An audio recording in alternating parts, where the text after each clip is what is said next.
Picture, if you will, the very first nights of human history. Before the world was mapped by satellites, before the horizon was broken by cities of glass and steel, and long before the hum of electricity banished the shadows, there was only the vast, overwhelming silence of the dark.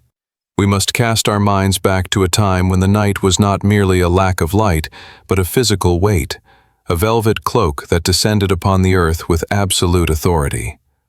In this primordial era, the human experience was defined by the radius of a campfire, a small, flickering circle of amber light carved out of an infinite obsidian void. It is here, in this circle of warmth, that the story of our anxiety begins. Since the dawn of consciousness, mankind has been burdened by a singular, invisible weight. It is the price of awareness. When the first human mind awoke to the concept of tomorrow, it also awoke to the concept of fear. The animal kingdom lives in the eternal present, reacting to the snap of a twig or the scent of a predator only in the moment of occurrence. But the human mind, blessed and cursed with the ability to project itself forward in time, began to populate the shadows with ghosts, with possibilities, with threats that had not yet arrived. The ancient Greeks, in their profound understanding of the human condition, gave this sensation a name, merimna. It is a word of tragic beauty, translating roughly to a dividing of the mind. It describes a soul torn in two, one part anchored in the reality of the present, the other wandering lost in the terrifying maze of the future. It is a timeless friction, the sensation of the soul vibrating at a pitch too high to endure. It is the tightness in the chest that mimics the crushing weight of a stone. It is the racing heart that mimics the rhythm of the hunt, even when the body is lying still on furs or straw. For millennia, this internal discord was the constant companion of our species. We looked at the stars, cold and distant, and felt small. We looked at the dark forests, teeming with unseen eyes, and felt vulnerable. And so, the search began. It was not a search for food or shelter, but a search for silence. We sought a way to dim the lantern of awareness, to dampen the noise of a mind that refused to stop asking, what if? We must drift back now, through the mist of centuries, to the cradle of civilization, to the fertile mud between the Tigris and Euphrates rivers. Here, in the ancient land of Sumer, the air was thick with the heat of the sun and the dust of clay bricks. The Sumerians were a people of immense ingenuity, the inventors of writing, the architects of the first cities. But they were also the first to document the agony of the sleepless mind. Etched into their clay tablets, amidst records of grain and cattle, are prayers and laments, speaking of the hand of a ghost, their medical diagnosis for the terrifying grip of panic. They believed that the anxious mind was being seized by the spirits of the underworld, shaken by forces that could not be seen. To combat this spiritual assault, they turned to the earth. Imagine the Sumerian healers, figures of immense authority draped in linen, walking through fields that shimmered under the Mesopotamian sun. They were not looking for food, they were looking for magic. And they found it in a flower. They found it in Papaver somniferum, the opium poppy. In the ancient Sumerian language, this delicate plant, with its crown of red or white petals and its bulbous, milk-filled head, was called Hul-Giltha, plant of joy. Visualize the harvest of this ancient medicine. It was a ritual of patience and precision. As the sun began to dip below the horizon, painting the sky in shades of bruised purple and burnt orange, the harvesters would move through the fields. With small, sharp blades of bronze or obsidian, they would gently score the side of the poppy pod. They did not cut it off. They wounded it just enough to make it weep. A milky white latex would bleed from the cut, slowly hardening into a dark, sticky resin in the cool night air. This resin was the tears of the earth, collected by the thumb of man, a substance of profound duality. When consumed, the whole gill offered a heavy, drowning comfort. It did not merely calm the anxiety, it obliterated the world. It was a blanket of fog that descended over the consciousness, muting the cries of the ghosts and slowing the breath to a crawl. But even then, the ancients knew that this peace came with a shadow.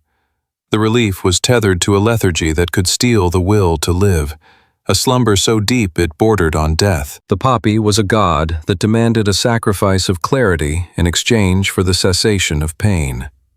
Yet, in a world without chemistry, in a world where a toothache or a grief could be a torment without end, the poppy was a mercy. As we travel westward across the Mediterranean, the light changes. The golden haze of Mesopotamia gives way to the sharp, azure clarity of the Greek Isles. Here, the struggle with the restless mind took on a philosophical dimension. The Greeks did not just want to numb the mind, they wanted to understand it. In the marble stoas of Athens, philosophers like Epicurus and Zeno walked in their robes, debating the nature of ataraxia, a state of serene calmness, an untroubled mind. They taught that anxiety was a failure of perspective, a dissonance caused by desiring things outside of one's control. But philosophy, for all its beauty, is a cold comfort in the middle of a sleepless night. The common man, the soldier, the mother, the merchant, they needed something more tangible than words. They turned to the god Dionysus, the lord of the vine. In the fermentation of grapes, humanity found a different kind of solvent for its worries. Wine was the liquid courage, the strange alchemy that turned sugar and time into a temporary suspension of fear. Picture the symposia of ancient Greece, rooms lit by oil lamps, filled with the scent of roasted meats and the heavy, sweet aroma of unmixed wine. Here, men sought to dissolve the merimna. They drank to loosen the tongue and the knot in the stomach. For a few hours, the wine acted as a crude key, unlocking the cage of social anxiety and existential dread. But alcohol is a volatile spirit. It grants a loan of happiness that must be repaid with interest the next day. It dulls the senses rather than refining them. It is a bludgeon where a scalpel is needed. The Greeks knew this, calling the hangover a wrath of the gods. Yet they returned to the amphorae night after night, because a chaotic peace was better than no peace at all. Beyond the vine and the poppy, there were the roots. In the damp, shadowed forests of Europe, long before the rise of the Roman eagle, the tribal healers, the wise women, and the druids were mapping the pharmacology of the forest floor. They understood the language of scent and soil. They knew that the earth itself seemed to want to help, offering up gnarly, twisted roots that held the power of sedation. Consider the valerian root. To the modern nose, it carries the pungent, musky odor of old leather or damp earth, a scent that repels. But to the anxious ancient, it was the smell of sleep. We can imagine a healer in a thatched hut, the rain drumming a steady rhythm on the roof, grinding the dried roots in a stone mortar, the sound of stone on stone. Grind, grind, grind is the rhythm of early medicine. The powder was brewed into a bitter tea, a dark draught that tasted of the soil from which it came. Valerian, along with chamomile, lemon balm, and hops, formed the green pharmacy of the pre-industrial world. These were gentle guardians. They did not knock a man unconscious like the heavy hand of opium. They whispered to the nervous system. They suggested sleep rather than enforcing it. But their power was variable. A root grown in the sun might be weak. A root grown in the shade might be strong. The dosage was a guess, a pinch of this and a handful of that, measured by the eye and the intuition of the healer. There was no standardization, no guarantee. One night, the tea might bring sweet oblivion. The next, it might do nothing at all against the rising tide of panic. As the centuries rolled forward, the understanding of the mind began to shift from the spiritual to the physiological, though the line remained blurred. In the great medical texts of antiquity, such as those by Hippocrates and Galen, anxiety was often attributed to an imbalance of the humors. The body was seen as a vessel containing 4 vital fluids: blood, phlegm, yellow bile, and black bile. Melancholy, fear, and the shaking sickness were blamed on an excess of black bile, a dark, cold fluid that was thought to sludge through the veins, weighing down the spirit. The treatments for this humoral imbalance were often brutal. Bloodletting, purging, and blistering were common, attempts to physically drain the fear out of the body. Imagine the confusion of a patient, trembling with a panic attack, being told that their blood was too heavy, their bile too thick. They were subjected to physical trials in the hopes of correcting an emotional state. It was a time of groping in the dark, a time when the connection between the brain's chemistry and the mind's mood was a complete mystery, hidden behind the veil of flesh. Time flows like a river, carrying us into the Middle Ages. The stone temples of the Greeks are replaced by the soaring cathedrals of Christendom. The context of anxiety shifts again. Now, the restless mind is often seen as a spiritual failing, a lack of faith. The condition of acedia, a listless, anxious sorrow, was a danger to the monk and the layman alike. The cure was sought in prayer, in the rhythmic chanting of psalms, in the cold stone floors of the monastery. Yet, even in this age of faith, the herbal traditions survived. They were preserved in the cloistered gardens of the abbeys. Monks, moving silently in their rough wool habits, tended to the physic gardens. They grew the same valerian and poppy, the same lemon balm and lavender that the ancients had used. They distilled them into elixirs and cordials, mixing them with honey to mask the bitterness. The infirmaries of the Middle Ages smelled of beeswax, frankincense, and steeping herbs. Here, the nervous patient was treated with a combination of confession and decoction. It was during this era that the alchemists began to dream of something purer. In their smoke-filled laboratories, amidst alembics and retorts, they sought the quintessence, the pure spirit of a substance. They believed that if they could separate the healing power from the gross matter of the plant, they could create a medicine of godlike power. They were the bridge between the shaman and the chemist. One such figure was Paracelsus, a bombastic and brilliant Swiss physician of the Renaissance. He walked through the world with a sword at his hip and a defiance of ancient authority in his heart. He is credited with popularizing laudanum, a tincture of opium dissolved in alcohol. This was a significant leap forward. By combining the sedative power of the poppy with the solvent power of wine, he created a medicine that was stronger and more stable than the raw plant. Laudanum became the dark companion of the next few centuries. It was the aspirin of the 17th, 18th, and 19th centuries. It sat on the bedside tables of poets and paupers alike. It was cheap, it was effective, and it was dangerous. It quelled the coughing of the tubercular and the trembling of the anxious. It allowed the Victorian mind, strained by the onset of the Industrial Revolution, to find a moment of stillness. But the cost was high. Laudanum was a beautiful trap. It created a dependency that was physiological and profound. The restless mind was quieted, but often at the expense of the soul's vitality. The user would drift in a golden haze, detached from the world, only to wake up with a sickness that demanded more of the dark liquid. We must pause here to feel the texture of this waiting season of humanity. For thousands of years, from the campfire to the gas lamp, the treatment of anxiety was a blunt instrument. We had the hammer of opium, which could knock a man out but could not allow him to function. We had the crutch of alcohol, which numbed the pain but poisoned the body. We had the whisper of herbs, which were often too weak to scream over the noise of a panic attack. The human nervous system is a delicate instrument, a web of neurons firing in a symphony of electrical impulses. It is easily unstrung by the chaos of the world, by the death of a loved one, by the threat of war, by the simple, grinding pressure of survival. For all those millennia, the biography of the molecule had not yet begun.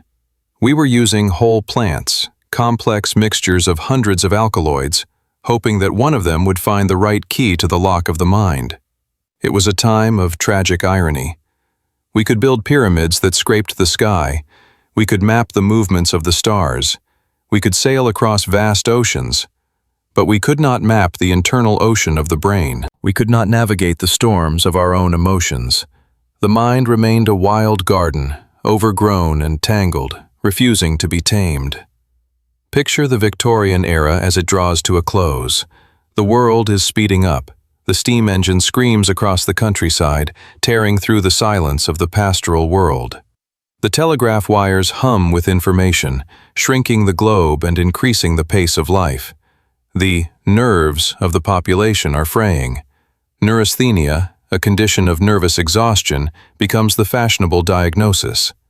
Men and women feel a vibration in their bones, a sense that the world is moving too fast for the human spirit to keep up.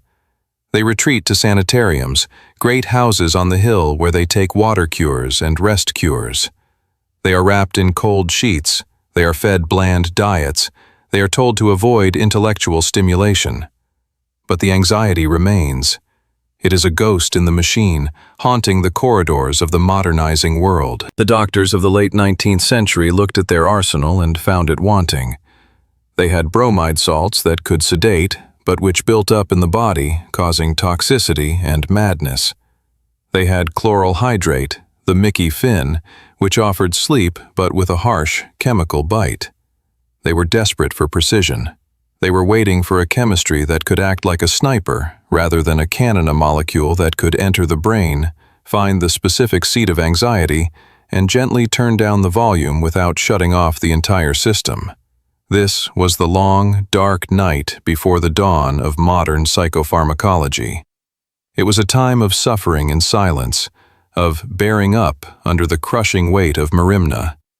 We can imagine the millions of souls who lay awake in the dark, listening to the ticking of clocks, staring at the ceiling, wishing for a switch to turn off the racing thoughts.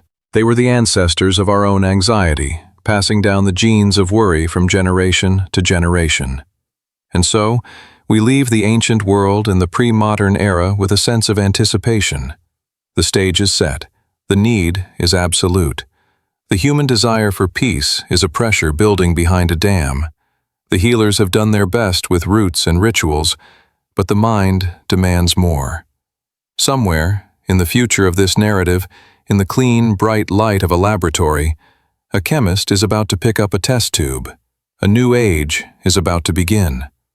But for now, let us rest in this moment of quiet desperation, honoring the long struggle of our ancestors who navigated the storms of the soul with nothing but a flicker of fire and a prayer in the dark. The silence of the centuries is heavy, but it is about to be broken by the sound of a discovery. The wild garden is about to meet the gardener. The age of the benzodiazepine is waiting in the wings, ready to prescribe calm in an age of anxiety. But that is a story for the chapters to come. As the wheel of time turned slowly, grinding its way out of the pastoral rhythms of the agrarian past, it rolled heavily into the iron and steam of the industrial age. The world was changing, and with it, the very texture of the night was being rewritten. We must picture the 19th century not merely as a time of top hats and steam engines, but as a time of profound acoustic and luminous disruption. For the first time in the history of our species, the sun was no longer the sole dictator of the waking hours. The gas lamp, hissing with a pale yellow light, and later the electric bulb, with its unblinking, sterile stare, pushed back the boundaries of the dark. The night, once a sanctuary of absolute silence, was invaded by the ceaseless hum of machinery, the clatter of carriages on cobblestones, and the distant, rhythmic thumping of factories that never slept.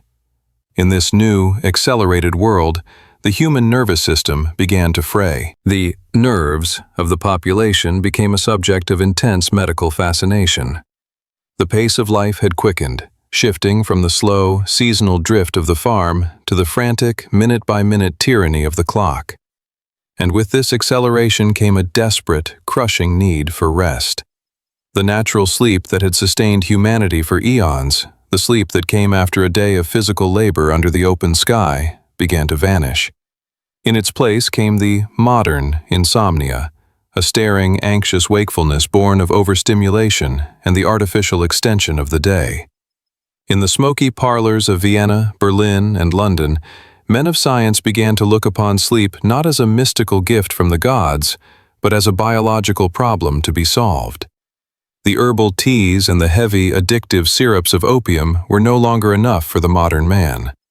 They were imprecise, relics of a superstitious past. The new century demanded a new chemistry. It demanded a synthesis of silence. And so, the laboratories of Europe, smelling of sulfur and ambition, began the hunt for a molecule that could command the brain to shut down. This search leads us to the year 1903, to the laboratories of Bayer in Germany, a place where the air was thick with the spirit of discovery. Here, two distinguished chemists, Emil Fischer and Joseph von Mering, were engaged in a quest to improve upon the existing sedatives. They were manipulating the structure of urea, common waste product of the body, combining it with malonic acid derived from apples. It was a strange marriage of the biological and the botanical, conducted in the harsh glassware of the lab. The result was a new class of chemical compounds, the barbiturates. There is a legend, whispered down through the corridors of medical history, about how the first of these drugs was named. It is said that von Mering, after synthesizing the most promising compound, took a train journey to Italy. He found himself in the ancient, romantic city of Verona, a place of star-crossed lovers and timeless beauty. Struck by the peace of the city, he named his new creation Veronal. The name itself sounds like a sigh, a soft exhalation of breath. It promised a rest as deep and as beautiful as the Italian night. Veronal was introduced to the world as the safe alternative to the addictive opiates. It was hailed as a miracle of modern science, a white, crystalline powder that dissolved in water and tasted faintly bitter, the taste of oblivion. It was the first true sleeping pill of the 20th century, and it ushered in an era that we can now call the age of heavy slumber. But to understand this era, we must understand the nature of the sleep that Veronal and its successors provided. This was not the gentle, drifting descent of the chamomile tea. It was not the warm, fuzzy embrace of the wine. The barbiturates were compounds of profound power. They were hypnotics in the truest medical sense.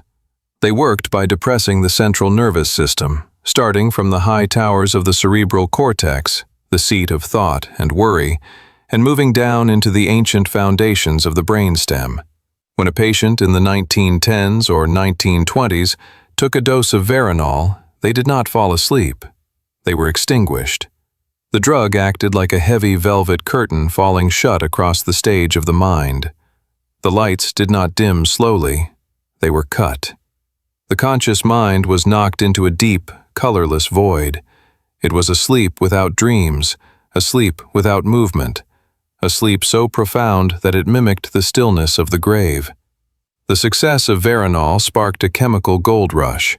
Following the First World War, as a generation returned from the trenches with shattered nerves and eyes that had seen too much, the demand for chemical peace exploded. The chemists went back to their benches, tweaking the molecule, adding a carbon chain here, a hydrogen atom there, creating a family of drugs that would define the first half of the 20th century. Enter the colorful, deadly parade of the barbiturates. They were given names that rolled off the tongue with a somber elegance: luminol, amytal, seconal, nembutal. These names sounded like incantations, spells cast to banish the demons of wakefulness. And they were beautiful to behold. The pharmaceutical companies, realizing the power of aesthetics, began to package these powders in bright, jewel-toned capsules. Picture, if you will, the medicine cabinet of the 1930s or 40s. It is a small, mirrored sanctuary in a tiled bathroom. Inside, resting on glass shelves, are the vials. There are the red devils, the bright red capsules of seconal, which promised a rapid knockout blow for those who could not fall asleep. There are the yellow jackets, the yellow capsules of nembutal, designed to keep the sleeper down through the darkest hours of the night. There are the blue heavens, the azure pills of amytal, offering a longer, smoother ride into the void. These colors were deceptive. They looked like candy, like small, harmless seeds of joy. But inside the gelatin shells lay a chemistry of immense darkness. The barbiturates were a blunt instrument. They were a hammer used to quiet a whisper. They achieved their goal of silencing anxiety and inducing sleep, but they did so with a terrifying lack of precision. To understand the danger, we must visualize the concept of the therapeutic index. In pharmacology, this is the window between the dose that heals and the dose that kills. For most modern medicines, this window is a wide, open field. You can step a little to the left or right without disaster. But for the barbiturates, the window was a tightrope. The amount required to induce sleep was frighteningly close to the amount required to stop the lungs from breathing. The line between a peaceful night and an eternal one was terrifyingly thin. This was the dark secret that began to haunt the age of heavy slumber. The barbiturates worked by suppressing the respiratory centers in the brainstem. If a user took too much, or if they combined the pill with a glass of sherry or whiskey, a common habit of the sophisticated set, the brain would simply forget to tell the lungs to breathe. The sleeper would slip from the artificial coma of the drug into the final silence of death, often without a struggle, simply fading away like a radio turned down to zero. Imagine the atmosphere of a bedroom in a bustling metropolis like New York or London in the late 1930s. Outside, the rain lashes against the window pane, blurring the lights of the city. Inside, the room is shadowed, lit only by the amber glow of a street lamp filtering through the blinds. On the bedside table, made of dark mahogany, sits a heavy, mechanical alarm clock. Its ticking is loud, rhythmic, a reminder of the passing time that the insomniac fears. Tick, tock, tick, tock.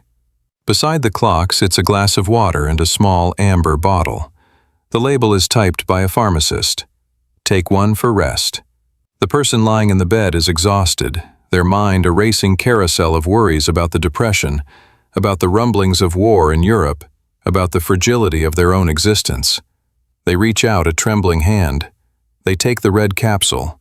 They swallow the void. But here lies the tragedy of the automatism phenomenon. The barbiturates often caused a state of confusion before they caused sleep. A person might take a pill, wait for the curtain to fall, and in their groggy, half-intoxicated state, forget that they had taken it. The anxiety is still there, pulsing in the background. So, they reach for the bottle again. And again. By the morning, the bottle is empty, and the sleeper is cold. This scenario played out in thousands of bedrooms, from the high-rise apartments of the wealthy to the boarding houses of the working class. It claimed the lives of factory workers and film stars alike. It became a grim cultural trope of the mid-century, the overdose, the tragic end of the glamorous and the broken. The newspapers were filled with euphemisms like, died of an accidental overdose of hypnotics, a polite veil drawn over the lethal nature of the medicine. And yet, despite the danger, the world kept taking them. Why? Because the alternative was the screaming silence of the awake mind. The barbiturates were the only game in town. They were prescribed for everything. High blood pressure? Take a phenobarbital. Marital strife? Take an amytal. Shell shock from the war? Take a seconal.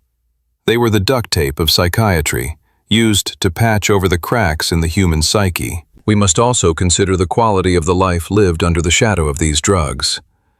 The barbiturate sleep was a thief. It stole the rapid eye movement, REM sleep, the phase of the night where the brain dreams and processes the emotions of the day. Without REM sleep, the mind cannot heal. It becomes brittle.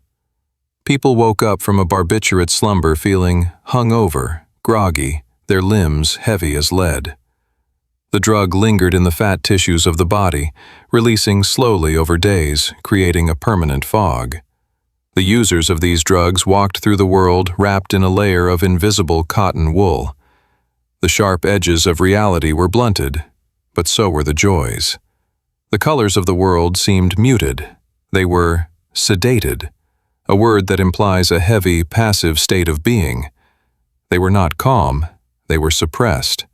The anxiety was still there, a tiger trapped in a cage, prowling just beneath the surface of the chemical restraint. As the 1940s bled into the 1950s, the world emerged from the shadow of the Second World War. It was a time of immense relief, but also of a new, vibrating tension. The Cold War had begun. The atomic bomb cast a long shadow over the future. The suburbs were expanding, creating a new kind of isolation. The Age of Anxiety, as the poet W.H. Auden christened it, had fully arrived. The reliance on barbiturates reached a fever pitch. They were produced by the ton, but the medical community was beginning to wake up to the horror of what they had created. The darker side of the drugs could no longer be ignored. The addiction rates were soaring. The withdrawal from barbiturates was more dangerous than the withdrawal from heroin. The sudden cessation of the drug could cause violent seizures and death. The cure had become a curse. Doctors found themselves in a bind. They looked into the eyes of their patients, the housewives with the nerves, the businessmen with the ulcers, the veterans with the 1,000-yard stare, and they saw the desperate plea for relief. "Help me sleep," they begged. "Help me stop worrying." But the doctors knew that the only tool they had was a loaded gun. They handed over the prescriptions with a heavy heart, offering a warning that they knew would be forgotten in the desperation of the night. The world was crying out for something different. The collective consciousness of humanity, bruised by 2 world wars and the dizzying pace of modernity, was searching for a new kind of key. They did not want to be knocked out. They did not want to be erased. They wanted to be present, but without the pain. They wanted a subtle turning of the lock, a way to dim the anxiety without shutting down the entire engine of the soul.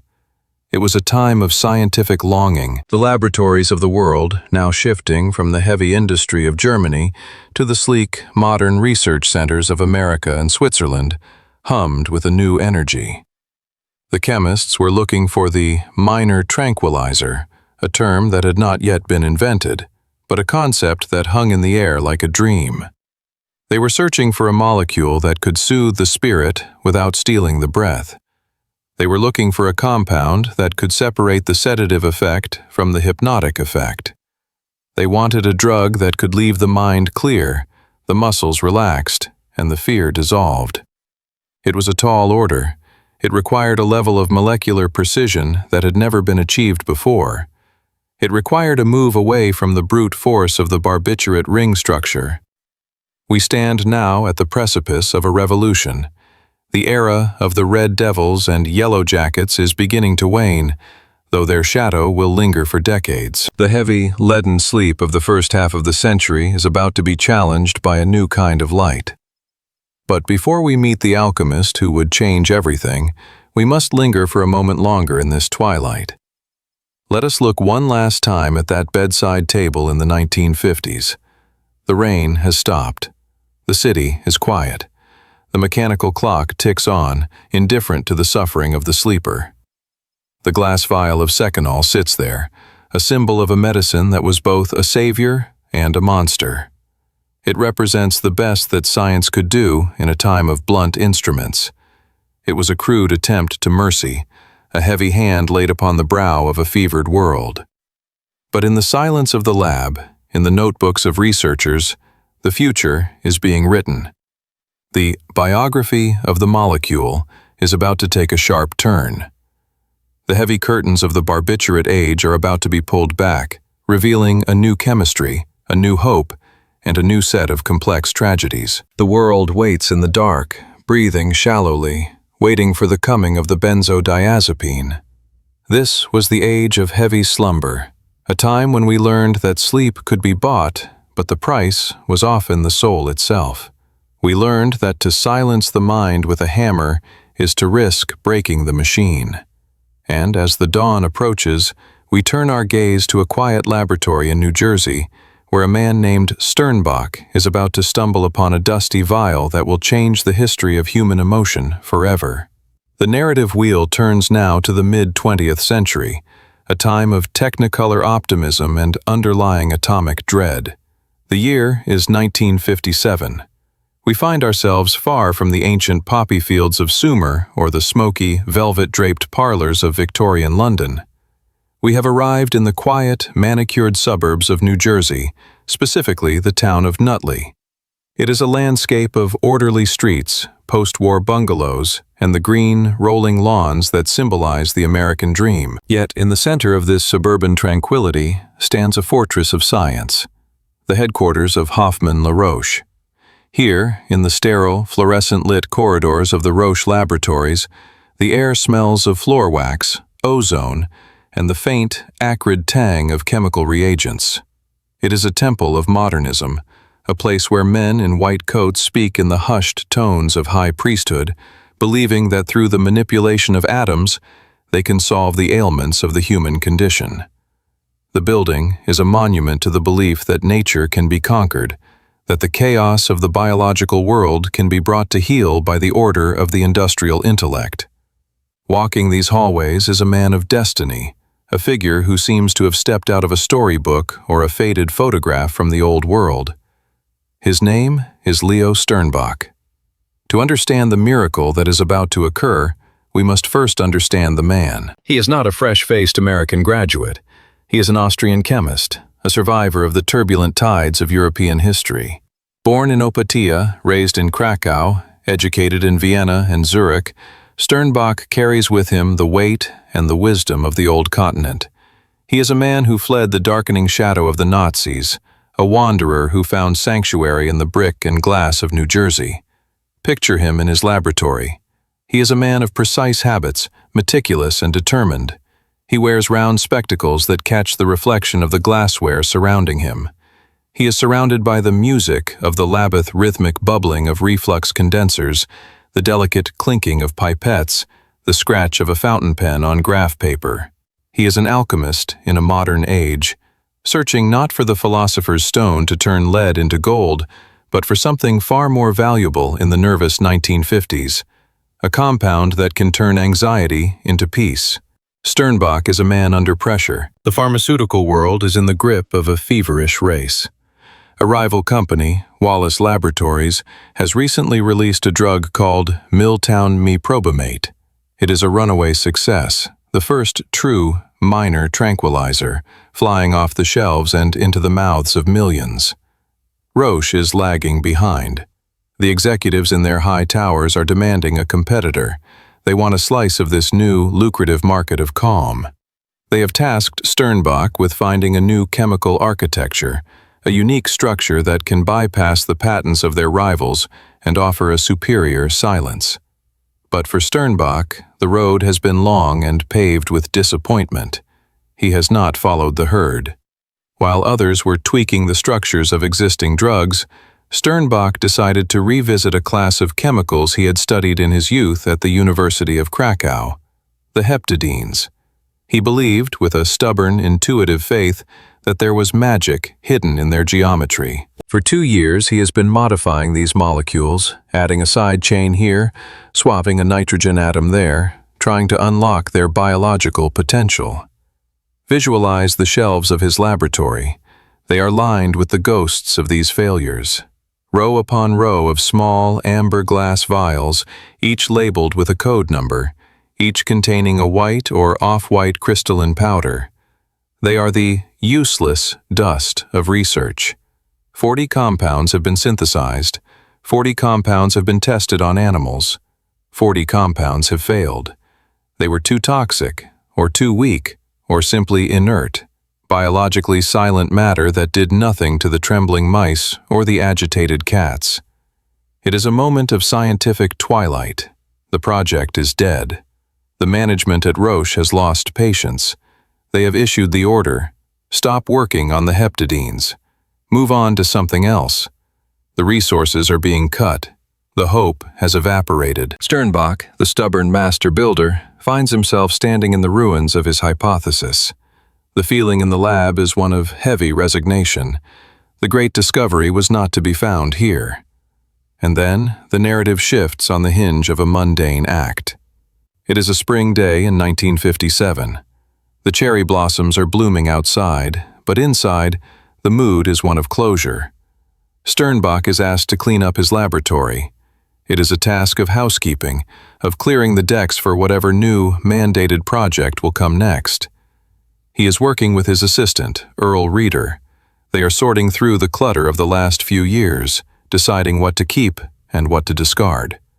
In a twist of fate that feels almost mythological, like the fisherman finding the brass bottle in the sand, Sternbach's hand hovers over a neglected vial.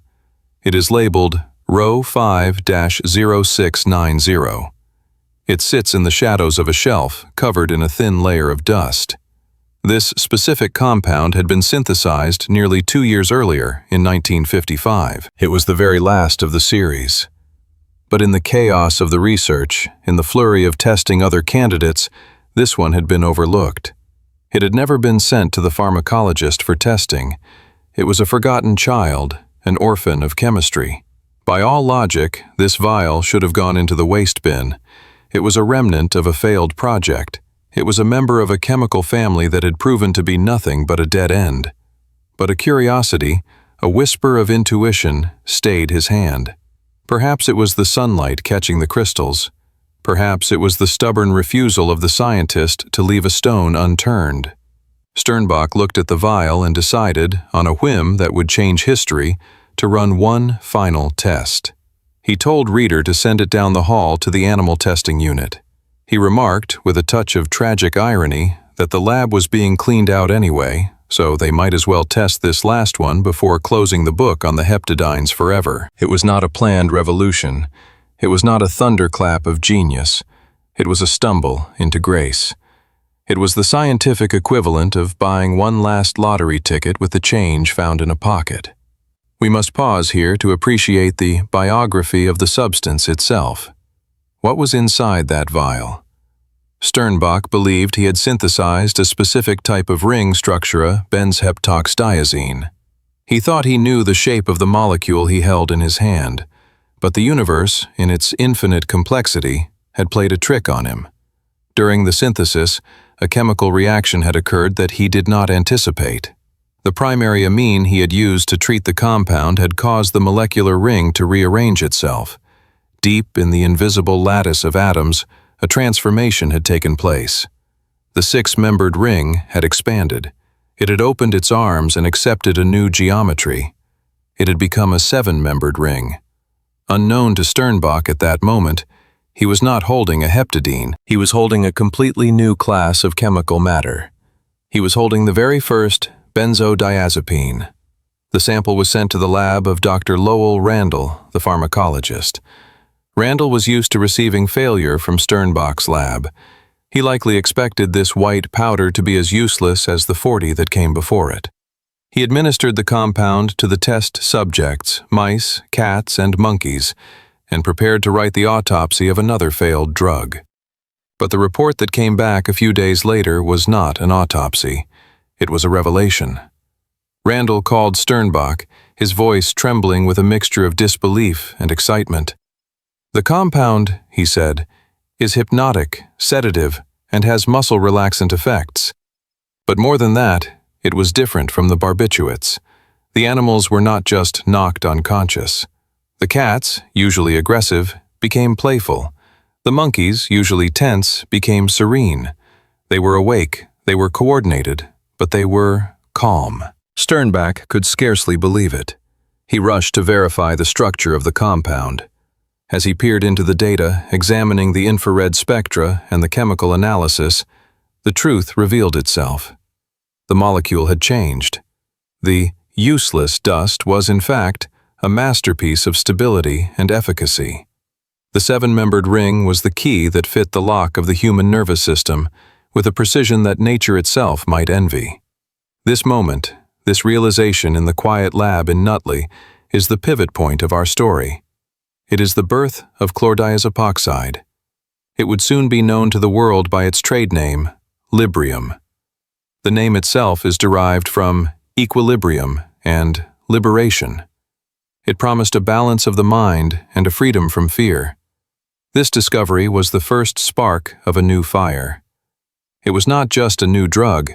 It was a vindication of the old ways of chemistry, the intuition, the trial and error, the respect for the unexpected. Sternbach, the exile, the man who had been told to give up, had stumbled upon the holy grail of psychopharmacology.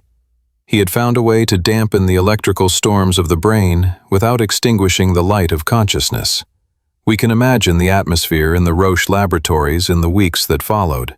The silence was replaced by a hum of electric anticipation. The useless vial was now the most precious object in the building. Chemists scrambled to synthesize more. Pharmacologists worked around the clock to map its profile. They discovered that this new compound had a safety margin that was almost miraculous compared to the barbiturates. You could take massive doses and still wake up. It was the safe tranquilizer the world had been begging for. But let us not lose sight of the poetry in this science. Consider the irony. The cure for the modern age's anxiety was found in a discarded bottle, a mistake, a leftover. It serves as a profound metaphor for the human condition itself. Often, the things we need most are hidden in the places we have neglected, in the failures we are about to throw away. As the 1950s drew to a close, the data from Nutley began to circulate through the medical community. It was a whisper that became a roar. The psychiatrists, the general practitioners, the weary doctors who had been handing out barbiturates with heavy hearts, they all turned their eyes toward New Jersey. A new era was dawning. The age of heavy slumber was ending. The age of anxiety was about to meet its match. Leo Sternbach, the quiet alchemist, continued to walk the halls of Roche. He would go on to synthesize Valium, a refinement of the Librium molecule, which would become an even greater cultural phenomenon.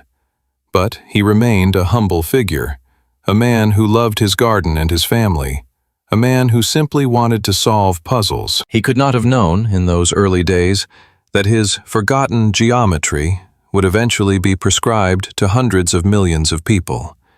He could not have foreseen that his molecules would alter the course of history, soothing the nerves of presidents and paupers alike. For now, let us leave him in that moment of discovery. The sun is setting over Nutley. The lab is quiet again. Sternbach holds the vial of row 5-0690 up to the light. The white crystals shimmer, innocent and powerful. He places it back on the bench, not in the shadows this time, but in the center of the stage. The genie is out of the bottle. The chemistry of calm has been unlocked, and the world, tossing and turning in its bed of worries, is about to be offered a new kind of rest. The transition from the serendipity of the lab to the reality of the marketplace is a journey of its own. As the molecule leaves the hands of the chemist and enters the hands of the marketer and the doctor, it begins to acquire a new identity. It ceases to be just a chemical structure. It becomes a symbol, a commodity, a cultural artifact. But here, in the sanctuary of the lab, it is still pure. It is still just a promise waiting to be kept. And so, the alchemist of Nutley closes his notebook. The ink is dry. The formula is written. The waiting season of humanity is officially over. The benzodiazepine has arrived, born from the dust of failure, ready to prescribe calm to a civilization that has forgotten how to be still.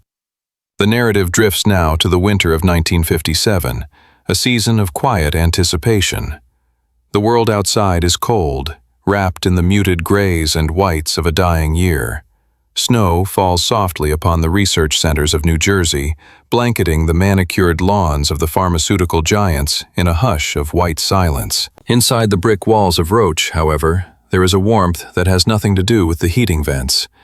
It is the heat of a secret, the ember of a discovery that is slowly being fanned into a flame.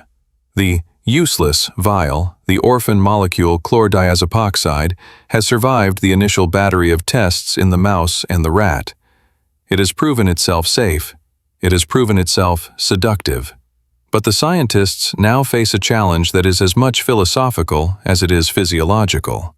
They needed to prove that this new substance was not simply another hammer. They had to demonstrate that it was not merely a weaker barbiturate, a diluted poison that would knock the spirit unconscious. They needed to show that it could sever the connection between the mind and its fear without severing the connection between the mind and the world. They were looking for a paradox, a drug that could create a state of alert relaxation, a waking sleep, where the demons were silenced, but the dreamer remained awake. To find the answer, the science had to leave the sterile, controlled environment of the laboratory. It had to venture out into the wild, chaotic pulse of nature. And so, the story travels across the continent, leaving the snowy purity of the East Coast for the sun-drenched, dusty hills of California. We find ourselves in the San Diego Zoo, a sprawling sanctuary of exotic life where the air is thick with the scent of eucalyptus, dry earth, and the musk of wild beasts. The experiments conducted here in the late 1950s have taken on the quality of a modern myth. They are whispered about in the annals of pharmacology like a legend from the age of heroes. The researchers, led by the intrepid Dr. Lowell Randall, sought out the most aggressive, the most anxious creatures they could find. They were not looking for the docile or the tame. They were looking for the embodiment of pure, primal rage. They were looking for the animal kingdom's version of the human panic attack. Enter the lynx. Picture, if you will, this creature. It is a bundle of coiled lightning, a phantom of the northern forests. Its eyes are pools of golden fire, constantly scanning for threats. Its ears, tipped with those characteristic tufts of black hair, twitch at the snap of a twig. In captivity, the lynx is a notoriously difficult subject. It is pure instinct, a hissing, spitting ball of claws and teeth. It does not tolerate the proximity of man. To approach a captive lynx is to invite violence. Its very existence is a vibration of defensive aggression. The scientists approached the cage of one such lynx. The animal was snarling, backing into the corner, its body tense as a drawn bowstring. It was the perfect subject. It was a creature consumed by the stress of its environment, trapped in a loop of fear and hostility. It was, in many ways, a mirror of the modern human condition, trapped, watched, and perpetually on edge. Using a precise dosage hidden in food, they administered the new compound, the Rho 50690. Then, they waited. They stood back in the shadows of the enclosure, notebooks in hand, the dust motes dancing in the shafts of sunlight. They expected, perhaps, to see the animal sway, to see its eyelids droop, to see it collapse into the heavy slumber of the barbiturates. But that is not what happened. As the molecule entered the bloodstream, drifting through the majestic architecture of the feline body, it found its way to the brain. It crossed the blood-brain barrier, that formidable fortress that protects the mind, and began its work. Slowly, the tension began to drain from the lynx's muscles. The arch in its back flattened. The fur, which had been standing on end, smoothed down. The hiss died away, replaced by a silence that was profound and heavy. The scientists, emboldened by this transformation, did the unthinkable.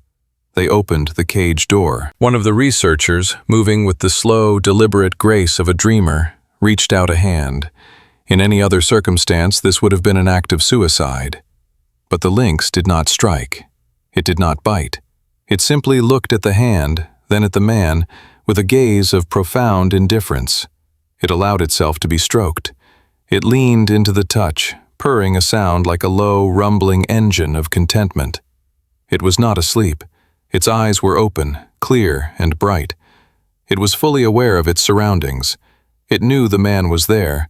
It simply ceased to care about the threat. The drug had not blinded it. It had merely removed the filter of fear. It was the alchemy of pure indifference. The molecule had whispered to the ancient reptilian centers of the brain, the amygdala, the hypothalamus, telling them that the war was over. It had convinced the neurons that there was no need to fight, no need to flee. There was only the present moment, and it was safe. But the legend does not end with the lynx. To truly prove the power of this taming molecule, they needed a bigger challenge. They needed the king of the jungle. They turned their eyes to the tigers. Visualize the sheer scale of a Siberian tiger. It is a mountain of muscle and stripe, a predator designed by millions of years of evolution to be the ultimate killing machine. In the zoo, these majestic creatures often pace their cages endlessly, a behavior known as stereotypy. It is a symptom of deep psychological distress, a physical manifestation of a mind that cannot find rest. Pace, turn, the rhythm of a prisoner. The drug was administered to these giants, and again, the miracle occurred. The pacing stopped. The tigers lay down in the sun, their massive paws crossed before them. They watched the crowds of tourists, the noisy children, the flashing cameras, with the detached benevolence of a sage. They were no longer consumed by the rage of captivity. They had been liberated, not by the opening of a door, but by the closing of a chemical circuit. The footage of these experiments, grainy black and white films stored in the archives of Roche, shows men wrestling playfully with these deadly beasts. It is a surreal ballet.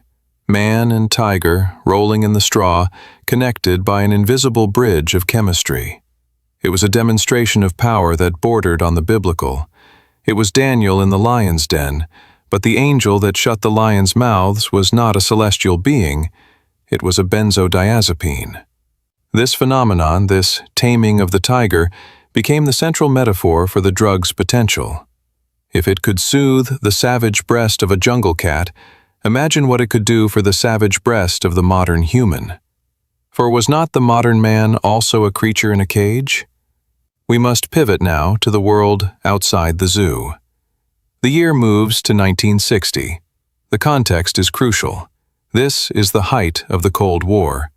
The world is a place of vibrating tension. The newspapers are filled with headlines about the Iron Curtain, the space race, and the ever-present threat of nuclear annihilation. In the schools, children are learning to duck and cover under their wooden desks. In the skies, bombers circle endlessly, carrying payloads that could end civilization. The human population was living in a state of low-level, chronic terror.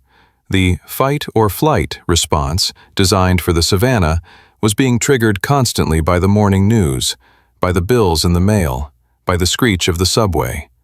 We were tigers in suits, lynxes in aprons, pacing the cages of our offices and our kitchens, unable to strike, unable to run, consumed by the acid of our own adrenaline. It was into this world that the FDA released the new drug. Approved in February of 1960, it was given the brand name Librium. The name was a stroke of marketing genius. It combined liberty and equilibrium. It promised a freedom from the tyranny of the nerves. The launch of Librium was not just a medical event, it was a cultural coronation. The marketing campaign was sophisticated and ubiquitous. It did not sell sleep, it sold a lifestyle.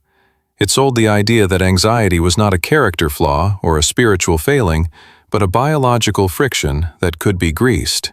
The advertisements featured images of calmness, a woman arranging flowers, a student calmly studying, a man walking through a crowd with a serene smile. Anxiety, the ads whispered, is the tiger in your mind. Let us tame it. The medical community, desperate for an alternative to the dangerous barbiturates, embraced Librium with open arms. It was prescribed for everything, for the businessman with the racing heart, for the housewife with the blues, for the student with exam nerves. It was the specific for anxiety, a phrase that suggested a surgical precision. But let us look closer at the mechanism of this taming. How does the crystal do its work? We must descend again into the microscopic cathedral of the synapse. The benzodiazepine molecule is a diplomat. It does not force its way into the conversation of the brain. Instead, it seeks out a specific partner, the GABA receptor. GABA, gamma-aminobutyric acid, is the brain's natural peacemaker. It is the inhibitory neurotransmitter, the chemical signal that tells a neuron to stop firing, to cool down, to rest. In the anxious brain, the GABA system is overwhelmed. The noise is too loud. The peacekeepers are outnumbered. The Librium molecule arrives like a force multiplier. It binds to a special site on the GABA receptor site that seems, almost magically, to have been waiting for it. When it binds, it changes the shape of the receptor, making it more hungry for GABA. It amplifies the natural calming signals of the brain. It is like turning up the volume on a whisper until it becomes a command. The result is a cascading wave of inhibition. The electrical storms in the amygdala, the brain's fear center, begin to dissipate. The signals traveling down the spinal cord to the muscles soften. The tension in the neck and shoulders releases. The knot in the stomach unties itself. But unlike the barbiturates, which flooded the entire brain with suppression, the benzodiazepines were more selective. They targeted the emotional centers more than the wakefulness centers.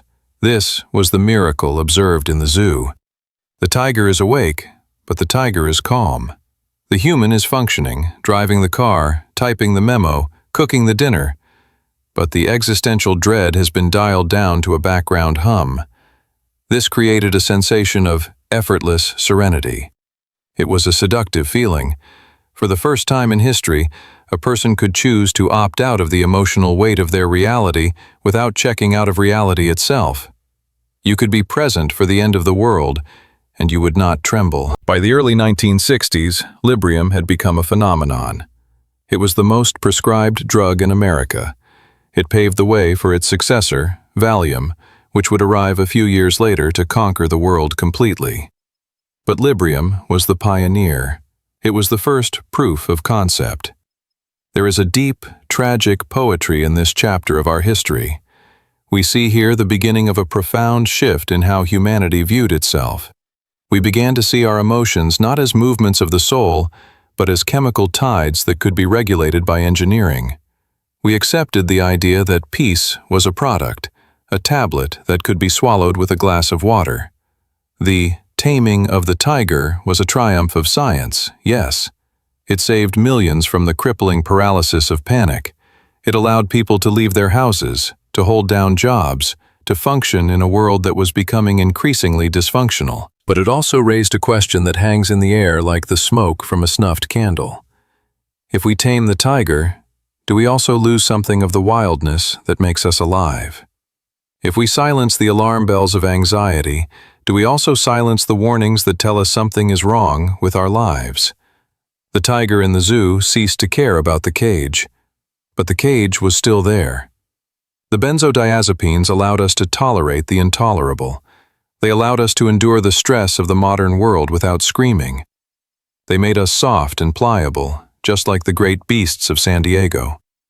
As the sun sets on the 1950s and the turbulent decade of the 1960s rises like a new moon, the world is quieter.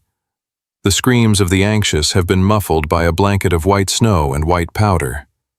The era of the benzodiazepine has officially dawned. The promise is beautiful, a life without fear. But as we shall see, the tiger does not sleep forever. The chemistry of indifference is a loan, and like all loans, it must eventually be repaid. For now, though, let us rest in this moment of triumph. Picture the snow falling outside the window. Picture the tiger sleeping in the straw, dreaming of a jungle it no longer needs. Picture the bottle of green and black capsules on the nightstand, a sentinel against the dark. The world feels safe. The science has worked. The age of anxiety has been prescribed a cure. And in the silence of the medicated night, we drift towards the next chapter of our story, unaware of the violet hour that awaits us. The narrative moves now from the snowy stillness of the 1950s into the technicolor sunlight of the 1960s and 70s. The world has shifted its axis.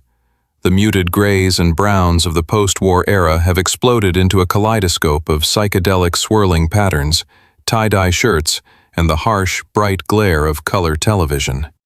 The cultural volume has been turned up. The Beatles are on Ed Sullivan. The Vietnam War is in the living room, and the social fabric is being pulled and stretched until it threatens to tear. Into this vibrant, chaotic arena enters a new character. It is a refinement, a sharpening of the blade. In 1963, the alchemists at Roche, still led by the indomitable Leo Sternbach, released a second benzodiazepine. Its chemical name was diazepam. But the world would come to know it by a name that sounded like value, like validity, like a Roman emperor of peace. Valium.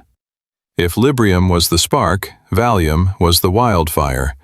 It was more potent, milligram for milligram, than its predecessor. It was faster acting, dissolving into the bloodstream with the speed of a whispered rumor, and it was marketed with a brilliance that bordered on hypnosis. It became, quite simply, the most prescribed drug in the history of Western medicine. It was not just a pharmaceutical product. It was a cultural icon, a celebrity in its own right, as famous as Marilyn Monroe or the moon landing. We must visualize the landscape of this era to understand the phenomenon. Picture the sprawling, pastel-colored suburbs of America, rows of identical houses with manicured lawns, two-car garages, and swimming pools shimmering in the summer heat. It is the realization of the American dream. Yet inside these comfortable boxes, a quiet desperation is brewing. The age of anxiety has morphed into the age of melancholy. In the kitchens of suburbia, amidst the hum of refrigerators and the glow of linoleum floors, we find the primary subject of this chemical experiment: the housewife. The marketing men of Madison Avenue targeted her with ruthless precision. Advertisements in medical journals showed a woman standing by a window, looking out at a gray world, trapped behind bars made of broom handles or dust mops. The text promised that Valium could help her cope with psychic tension. It was the helper she needed to get through the day, to maintain the perfect smile, the perfect dinner, the perfect life. The Rolling Stones, with their finger on the pulse of the dark irony of the times, immortalized this dynamic in their song, Mother's Little Helper. The lyrics spoke of a mother who needs something to calm her down, who goes running for the shelter of her mother's little helper.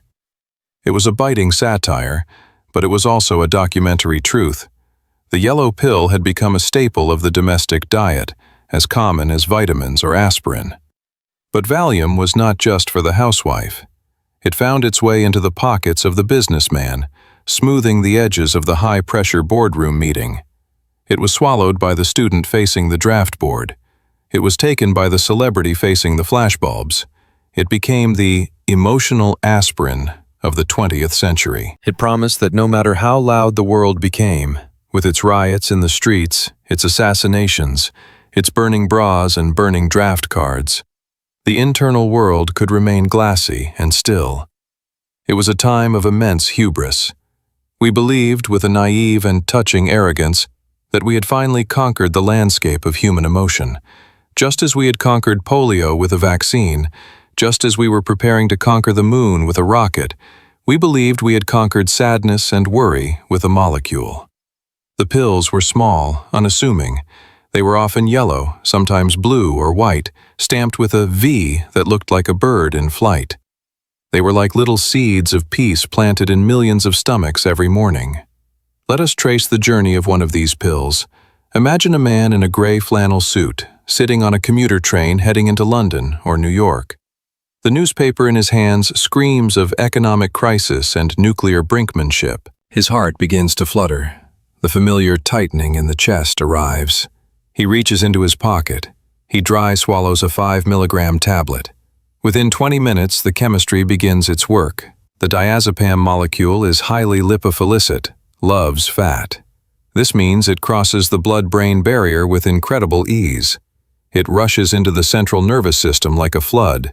It finds the GABA receptors, those biological locks we visited earlier, and turns them. The brake pedal of the brain is pressed down firmly. The man on the train feels the change. It is not a sudden knockout punch. It is a subtle shifting of the light. The sharp edges of his worry are sanded down. The noise of the train seems to recede into the distance. The headlines on the paper no longer feel like personal threats. They are just ink on paper. He is still awake, still reading, still functioning, but he is insulated. He is wrapped in a layer of invisible chemical Teflon. The world slides off him. This was the seductive promise of the golden age of the tranquilizer. It was the democratization of calm. You did not need to be a Zen monk meditating for 20 years to find peace. You did not need to be a Stoic philosopher. You just needed a prescription pad and a glass of water. Calm was something you could buy at the pharmacy counter, priced by the bottle. The ubiquity of Valium in the 1970s is hard for the modern mind to fully grasp. At its peak, in 1978, Americans alone consumed 2.3 billion tablets of Valium. That is enough for every man, woman, and child to have a handful. It was prescribed for back pain, for insomnia, for grief, for stress, for muscle spasms, for alcohol withdrawal. It was the universal solvent for the human condition. But as the decade wore on, the Technicolor sunlight began to take on a strange, artificial tint. The very success of Valium began to breed suspicion. Cultural critics began to ask, is a society truly healthy if half of it needs to be sedated to get through the day? Feminists began to see the drug not as a helper, but as a silencer. They argued that Valium was being used to keep women in their place, to numb them to the distress of their restricted roles. Instead of changing the world, the women were changing their brain chemistry. The drug was seen as a tool of the patriarchy, a way to keep the hysterical female quiet and compliant. And then there was the issue of the high. Valium was not just a sedative, it had a euphoric quality for some. It made you feel good. It made you feel too good. The term executive heroin began to be whispered in the corridors of power. People were not just using it to survive, they were using it to escape. We must also consider the physical toll. While safer than the barbiturates, it was very hard to kill yourself with Valium alone. It was not without its dangers. The interaction with alcohol was potent. The Valium and wine cocktail became a cliché of the suburban dinner party, a mix that could lead to blackouts, slurred speech, and embarrassing falls. But the true shadow of the drug was yet to be fully revealed. In the 1970s, doctors were taught that Valium was non-addictive.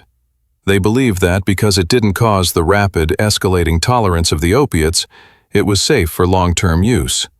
They were wrong. The body, in its infinite wisdom and adaptability, was learning to expect the drug. The GABA receptors were down-regulating. They were becoming lazy. When the user tried to stop, the brain, now stripped of its chemical brake, would rebound. The anxiety would return, not just as it was before, but amplified. This was the rebound effect, a cruel trick of biology. The very medicine that cured the anxiety was now creating it. But in the golden glow of the mid-70s, this reckoning was still on the horizon. For now, let us linger in the high water mark of the pharmaceutical utopia. Picture a summer evening in 1975. The air is warm and smells of cut grass and charcoal grills. In a backyard in California, a group of friends sits on lawn chairs, drinking iced tea and cocktails. They are laughing. They look relaxed. There is no visible sign of the struggle within. There is no sign of the merimna, the dividing of the mind.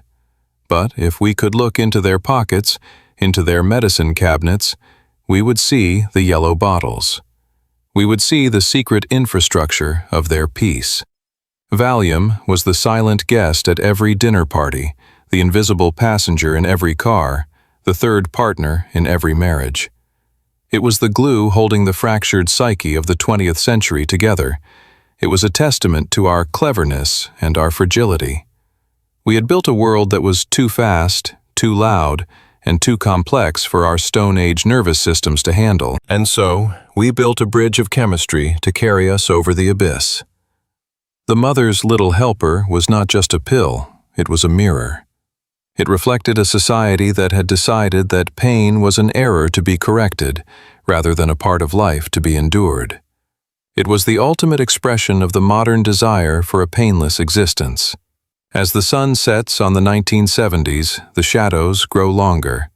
The bright, optimistic yellow of the Valium pill begins to look a little paler. The stories of addiction are starting to surface. The Senate hearings are coming. The dream of a chemical paradise is beginning to fray at the edges. But for a few glittering decades, we really believed it. We believed we could swallow the sun and keep the darkness at bay forever. And so, the chapter closes with the image of a bottle sitting on a nightstand, the safety cap clicked shut. It sits there like a monolith, a silent god of the domestic sphere. It has done its job. The house is quiet. The children are asleep. The mother is calm. But outside, the wind is picking up, and the first leaves of a hard autumn are beginning to fall. The golden age is ending, and the bill for the tranquility is about to come due. Let us pause the timeline. We must step away from the bustling streets of the 20th century, away from the pharmacy counters and the psychiatrists' couches, and away from the noise of history itself. We must descend. We are embarking on a journey of scale, shrinking down, smaller and smaller, past the realm of the eye, past the realm of the microscope, into the invisible, shimmering cathedral of the molecular universe. This is the biography of the molecule itself, the silent, structural narrative of how a pinch of white dust can command the soul to be still. We begin by traveling inward, traversing the landscape of the human body.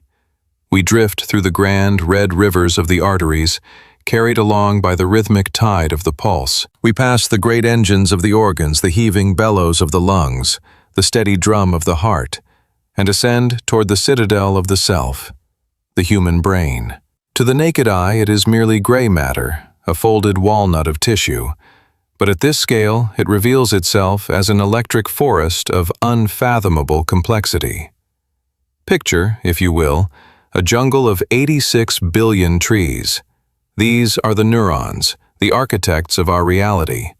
They stretch out their branches, the dendrites, and their roots, the axons, entwining in a canopy so dense it blots out the void.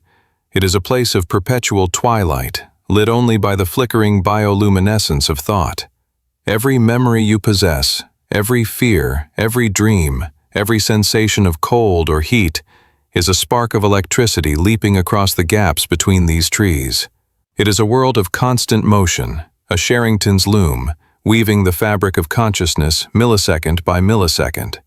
In the anxious mind, this forest is on fire. To understand the cure, we must first understand the chaos. In the state of anxiety, the balance of the forest is broken. The sparks fly too fast. The electrical storm rages without end. The excitatory neurotransmitters, chemicals like glutamate, are the winds that fan the flames. They scream at the neurons to fire, to wake up, to be alert, to panic.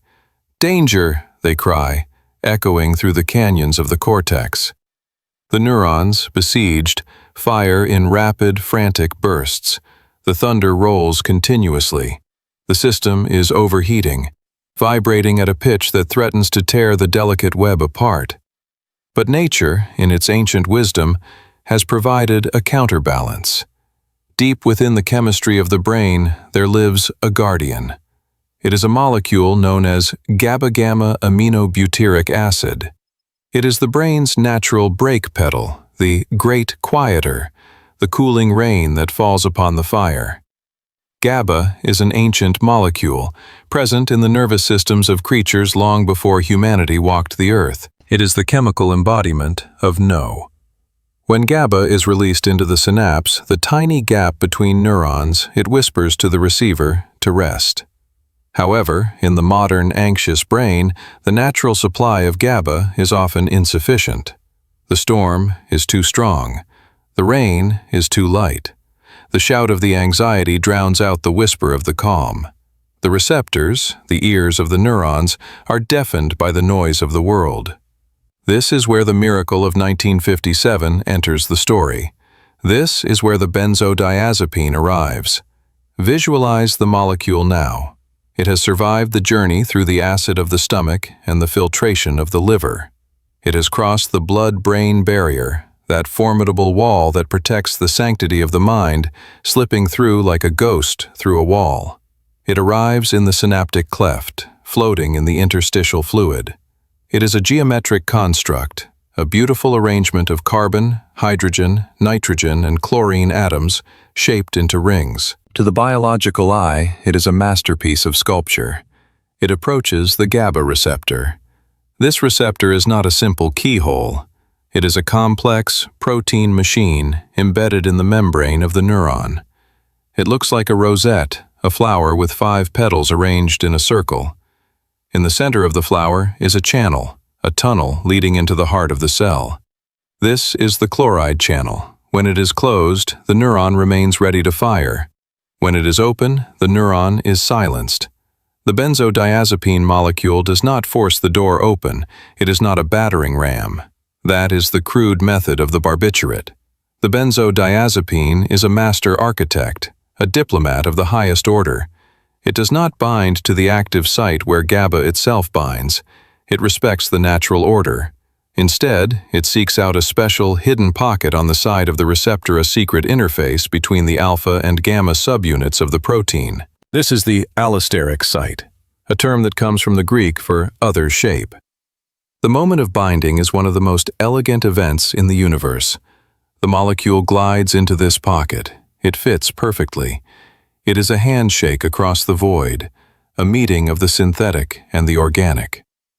As it nestles into place, it induces a conformational change. This is a fancy scientific term for a physical shift, a reshaping. The entire receptor twists slightly. It ripples like a skirt in a breeze. By changing the shape of the lock, the benzodiazepine makes the receptor more affectionate toward GABA. It increases the affinity. It effectively says to the receptor, "Listen closely, the GABA is speaking." It makes the lock easier to turn. It invites the natural calmer in. And then, the magic happens. Because of this subtle twist, the central channel of the flower opens wider and stays open longer. We must now visualize the result of this opening. Outside the neuron, floating in the extracellular fluid, is a vast ocean of chloride ions. These are simple atoms of chlorine carrying a negative electrical charge. They are the cool, salty waters of the brain. When the channel opens, these ions rush inward, driven by the laws of physics. They flood into the interior of the neuron like a tide rushing into a cave. This influx of negative charge changes the electrical state of the cell. It creates a state of hyperpolarization. In the language of electricity, the neuron's voltage drops. It moves further away from the threshold of action potential. To put it in poetic terms, the neuron is moved further away from the cliff edge of panic. It becomes harder to excite. The glutamate winds may blow, the stress signals may scream, but the neuron is now anchored deep in a heavy, negative sea. It refuses to fire. It refuses to join the storm. The effect ripples out from the single synapse to the network, and from the network to the whole. The electrical storm quiets. The thunder rolls away into the distance, replaced by a soft, rhythmic humming. The sparks die down. The forest, once ablaze with the red light of anxiety, cools to a soothing twilight blue. This is the architecture of calm. It is a structural solution to an emotional problem. It is not a numbing of the mind, but a stabilization of the foundation. The biological lullaby has been sung, not with sound, but with ions. As we zoom out from the microscopic world, we see the macroscopic echo of this event. The body, which is merely the servant of the brain, begins to follow the orders of the new chemistry. The muscles, tight as piano wire, begin to slacken. The jaw unclenches. The shoulders drop.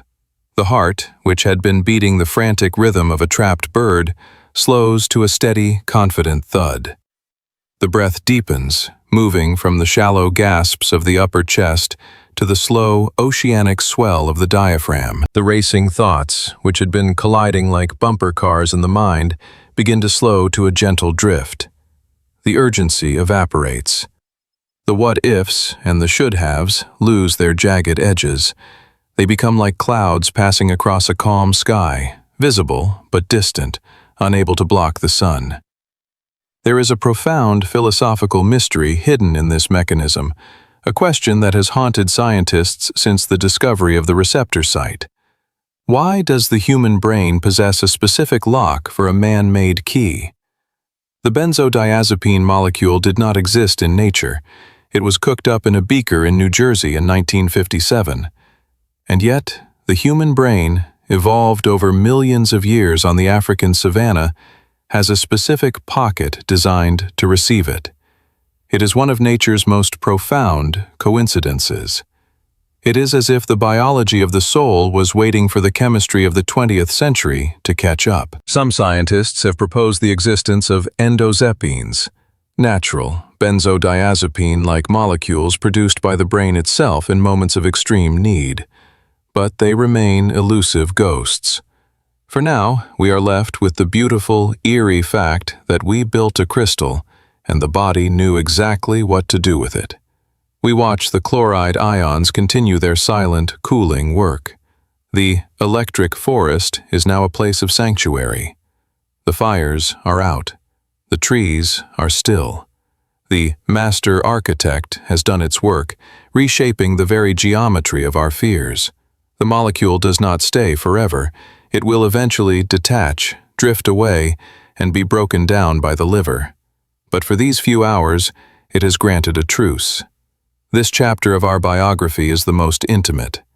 It is the story of what happens in the dark, wet spaces where consciousness is born.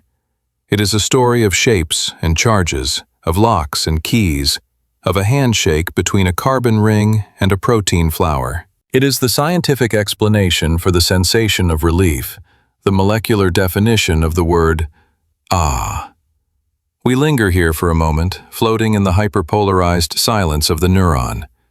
It is a peaceful place. It is the eye of the storm. It is the basement of the soul, where the machinery of feeling is kept. And here, thanks to the elegant cooperation of the molecule, the machinery is finally running smooth and slow. The descent into the microcosm reminds us that we are not just spirits or stories. We are matter. We are biology. We are subject to the laws of physics and chemistry, and in this realization, there is a strange kind of comfort. Our anxiety is not a curse from the gods, it is a current of ions, and currents can be changed. The lock can be picked. The storm can be weathered. As we prepare to ascend back to the world of sunlight and cities, we carry with us this image of the architecture of calm. We understand now that peace is not just an abstract concept. It is a physical state. It is a flooded channel.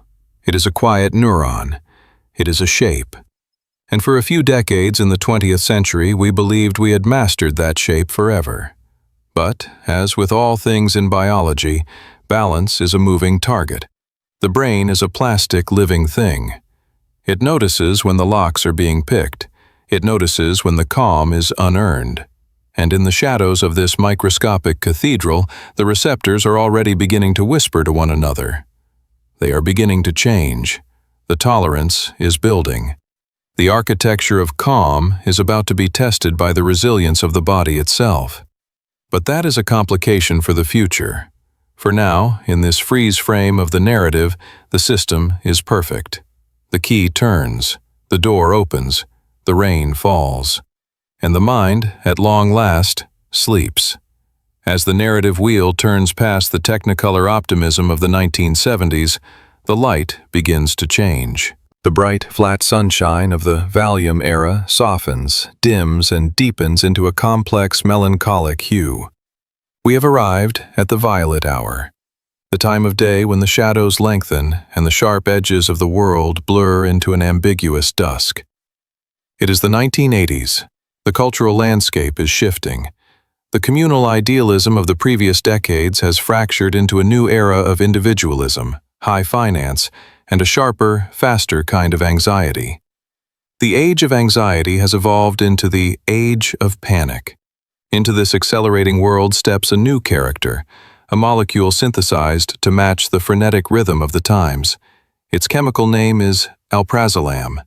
The world will come to know it by a name that sounds like a futuristic incantation, a palindrome of sharp angles. Xanax. If Valium was a warm blanket, Xanax was a lightning strike.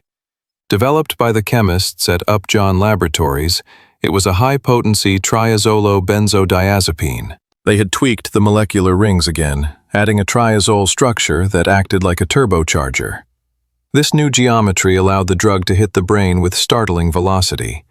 It was designed not for the low-level hum of nerves, but for the sudden, crushing terror of the panic attack. That biological earthquake where the heart hammers, the breath stops, and the mind is seized by the conviction of imminent death. The FDA approved Xanax in 1981, and it quickly became the darling of the new psychiatric landscape. It was a sniper's bullet for anxiety. It entered the system fast, did its work, and left. It was efficient. It was modern. It seemed to be the perfect weapon for a society that demanded instant results. But as the violet twilight deepened, the medical community and the patients themselves began to notice a shadow growing behind the miracle. With speed came a price. With potency came a penalty. We begin to see here the tragic irony of the pharmaceutical age, a lesson written in the chemistry of the brain itself. There is no such thing as a free lunch in the economy of the nervous system. The brain is not a static vessel. It is a dynamic, learning engine. It seeks homeostasis, balance, above all else. When the benzodiazepines consistently flooded the GABA receptors, artificially holding the channels open and the neurons quiet, the brain reacted. It perceived this artificial calm as an error, a malfunction. The system is too quiet, the biological control centers whispered. We are too sedated. And so, the brain began to fight back. In a feat of infinite adaptability, it started to change its own architecture. It began to down-regulate the receptors. It removed the locks so the keys would no longer fit. It became less sensitive to its own natural GABA. It built a tolerance, layer by layer, like a callus forming on a workman's hand. This set the stage for the most harrowing realization of the violet hour, the phenomenon of the rebound. Visualize a patient in the mid-1980s. Let us call him Thomas. He has been taking Xanax for 6 months to manage the stress of a high-pressure job. The pills work. They are magic. But one weekend, he forgets his prescription at the office. He thinks nothing of it. I'll just skip a day, he tells himself. But within 24 hours, the silence he bought is shattered. The anxiety does not just return, it roars back with a vengeance he has never known. The brain, now stripped of its chemical brake and lacking its own natural defenses, goes into overdrive. The heart races faster than before. The terror is deeper. The insomnia is absolute. It is a biological whiplash. The very vessel that carried the cure has become the trap. The narrative shifts from one of liberation to one of dependency. This was not the craving of the heroin addict chasing a high. This was the desperate, clawing need of the drowning man reaching for a raft. Patients found themselves walking in a fog, a state of emotional anesthesia. They couldn't remember the sharpness of their own lives. The peaks of joy were shaved off, along with the valleys of despair. They were existing in a gray middle ground, insulated from the raw texture of reality. And yet, they were terrified to let go of the hand that held them. The fear of the rebound, the fear of that returning storm, became the prison walls. The peace they had swallowed was now holding them hostage.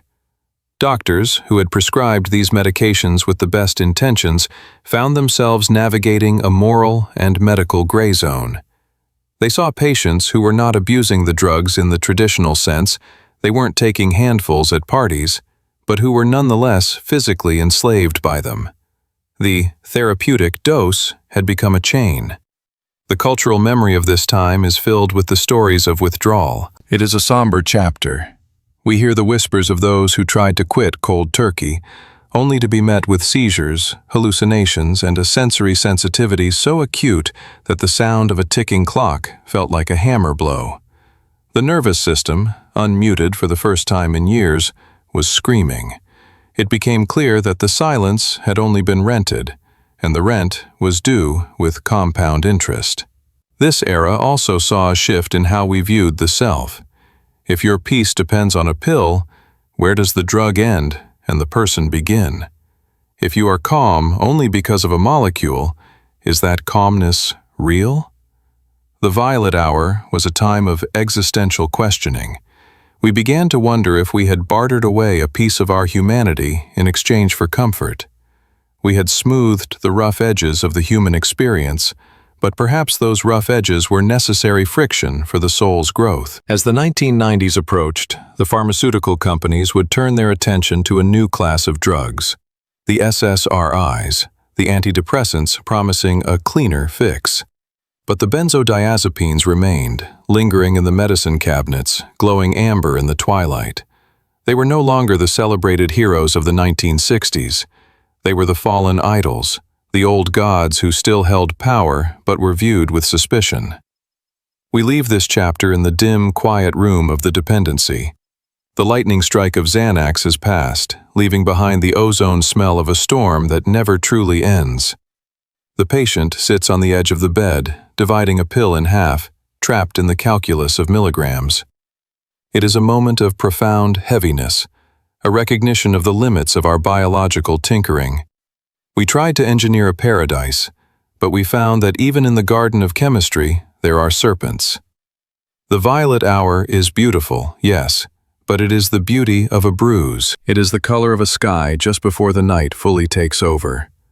And in this twilight, humanity had to learn a hard lesson, that to feel nothing is a kind of death, and that the only way to truly conquer the tiger is to learn to live in the cage with it. We arrive now at the present day, standing on the shoreline of the 21st century, looking back at the long and winding river of history we have traversed. We have journeyed from the flickering campfires of the Paleolithic era, where the first anxious eyes watched the darkness for predators, through the heavy, velvet-draped parlors of the Victorian age, past the bright, technicolor optimism of the mid-century, and into the complex, fragmented twilight of the modern world. The story of the benzodiazepine, like the story of humanity itself, has been a journey from the raw, chaotic wildness of nature toward an attempted order, a desire to engineer a stillness that the universe does not naturally provide. Today, the revolution that began in the quiet laboratories of Nutley, New Jersey, has settled into a quiet, ubiquitous hum. The benzodiazepines, Valium, Xanax, Klonopin, Ativan, remain with us. They are no longer the celebrated cover stars of magazines. They are no longer the subject of hit songs or the fashionable accessory of the jet set. They have retreated from the spotlight, moving into the private, shadowed spaces of our lives. They rest in millions of medicine cabinets across the globe, glowing with a soft, amber light inside their plastic bottles. They sit alongside the toothpaste and the bandages, a domestic infrastructure of relief that is as common as it is controversial. To understand the silent legacy of these molecules, we must visualize the modern night. Picture, if you will, the Earth as seen from space, a dark marble spun with webs of electric gold.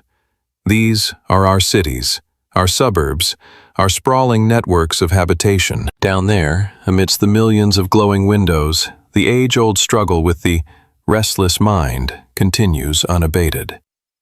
The technology has changed. We no longer fear the saber-toothed cat or the vengeful spirits of the underworld. Instead, we fear the email, the deadline, the collapsing economy, the loneliness of the crowd. The specific shape of the fear has mutated, but the adrenaline, the cortisol, and the racing heart remain the ancient heritage of our biology. In the bathroom of a high-rise apartment in Tokyo, a student reaches for a pill to silence the panic of an exam. In a quiet suburban home in Ohio, a grieving widow takes a tablet to help her navigate the empty expanse of the bed.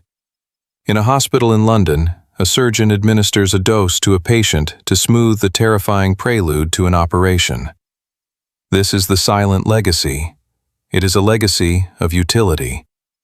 The benzodiazepines have become the break glass in case of emergency tools of modern psychiatry. They are no longer viewed as magic bullets that will solve the human condition, but as essential, dangerous, merciful instruments, double-edged swords that must be handled with the precision of a diamond cutter.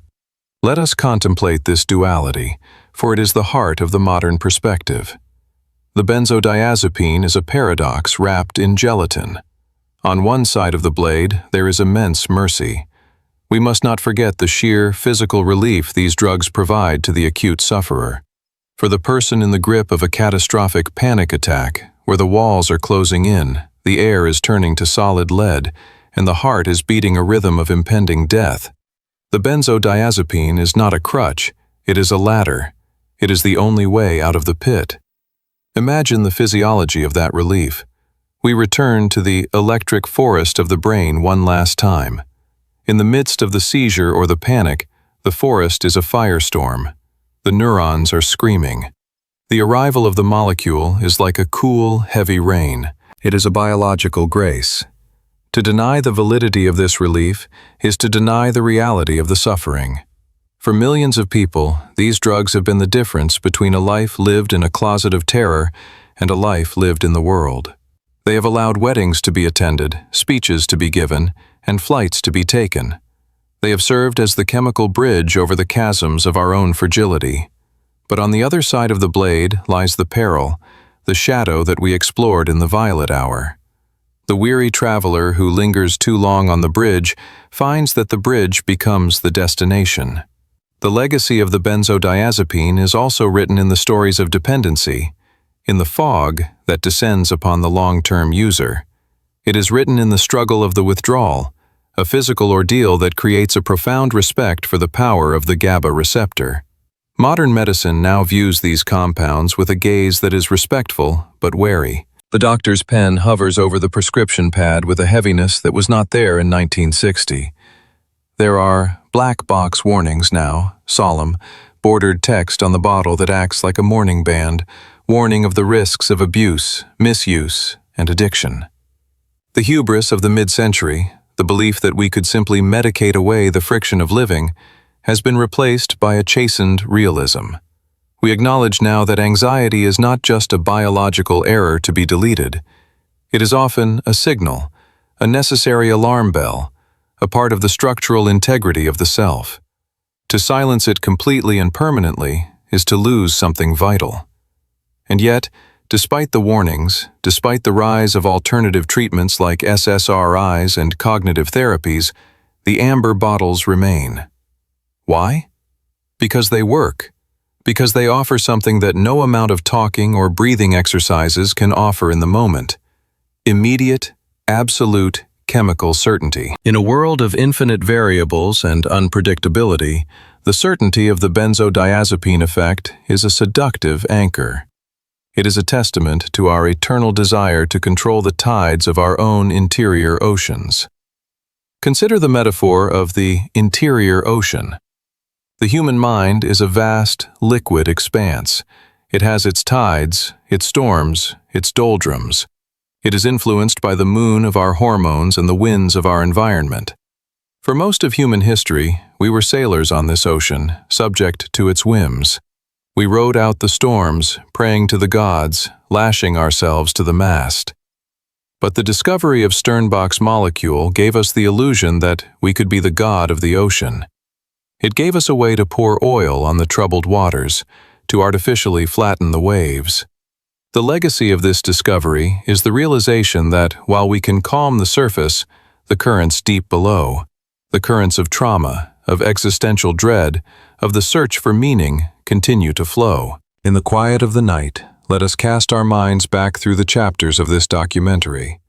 We see the shaman grinding the valerian root, chanting to the spirits. We see the Victorian lady reaching for her laudanum, the heavy curtains drawn against the soot of the industrial age. We see Leo Sternbach in his white coat, holding the vial of Librium up to the light, unaware that he was holding the future of psychiatry in his hand. We see the Rolling Stones singing about the little yellow pill. We see the tiger in the San Diego Zoo, blinking its golden eyes, indifferent to the cage. All of these figures are ghosts in the machine of the present. They are the ancestors of the pill sitting on your nightstand. Sternbach himself lived to be 99 years old, passing away in 2005. He lived long enough to see his creation hailed as a miracle, then demonized as a curse, and finally accepted as a standard tool. He remained proud of his work to the end, arguing that he had given the world a way to cope, and that the misuse of the tool was a failing of the user, not the maker. It is the classic defense of the inventor, from the creator of the sword to the splitter of the atom. But as we look at this history, we are left with a profound sense of our own fragility. We have mapped the receptors. We know the exact amino acid sequence of the GABA-A protein complex. We have synthesized compounds that fit into that complex with a precision that defies belief, unlocking the chloride channels like a master locksmith. We have tamed the chemistry, and yet the human heart remains a restless thing. The history of benzodiazepines is not, ultimately, just a history of drugs. It is a history of the human condition. It is the history of our longing for peace. It is the story of a species that is intelligent enough to foresee the future, but not wise enough to stop fearing it. We are the only animal that worries about death, about reputation, about the what-ifs. This burden of foresight is the price of our consciousness, and for as long as we have carried it, we have sought a way to put it down, even for a few hours. The silent legacy is the realization that there is no chemical solution to a spiritual problem. The drug can quiet the neurons, but it cannot answer the question, how should we live? It can relax the muscles, but it cannot resolve the tension between who we are and who we want to be. The silence it provides is a biological silence, not a metaphysical one. And so, the search continues. It is a whisper in the dark, a low-frequency hum that vibrates beneath the noise of our civilization. We see it in the rise of meditation apps, the popularity of yoga, the return to psychedelics, the endless quest for wellness. We are still looking for the ataraxia of the Greeks, the untroubled mind. We are still the Sumerians in the field, looking for the plant of joy. We are just looking in different places. Perhaps the true legacy of the benzodiazepine era is that it taught us the value of the unmedicated emotion. By showing us what a chemical peace feels like, flat, smooth, glassy, it highlighted the texture of our natural state. It showed us that anxiety, for all its pain, is also a form of energy. It is the vibration of a string that is pulled tight, and only a tight string can make music. As we stand at the end of this narrative, the camera pulls back. We see the medicine cabinet door closing with a soft click. We see the light in the window turning off. We see the house becoming dark, joining the millions of other dark houses in the sleeping city. The amber bottles are there, waiting in the dark, silent sentinels. They will be there if we need them. But for tonight, the sleeper tries to find rest on their own terms. The breath slows, the heart steadies, not because of a molecule but because of the natural rhythm of the night. The mind wanders, drifting through the fragments of the day, unguided and unsuppressed. This is the natural sleep, the knitting of the raveled sleeve of care. It is harder to achieve than the chemical sleep. It is more fragile, but it is real. The story of the benzodiazepine is a chapter in the great book of human ingenuity. It is a testament to our refusal to suffer. It is a monument to our compassion and our recklessness. It reminds us that we are capable of miraculous invention, but that we remain, at our core, biological beings, subject to the ancient laws of the body and the earth. We are spirits woven into meat, electricity moving through water. We are delicate, powerful, fearful, and brave. And in our quest for calm, we have tried everything from roots to crystals. The search will go on, as long as there are nights and days, as long as there is a future to worry about. But perhaps, in understanding the history of this search, in seeing the full arc from the poppy to the pill, we can find a different kind of peace, a peace that comes from acceptance. Acceptance of the noise, acceptance of the storm, acceptance of the fact that to be human is to vibrate. The documentary ends not with a conclusion, but with a question that hangs in the silence. Is the goal of life to be calm? Or is the goal of life to be fully, painfully, joyfully awake? The benzodiazepine offers one answer. The sunrise offers another. The screen fades to black. The credits roll in silence.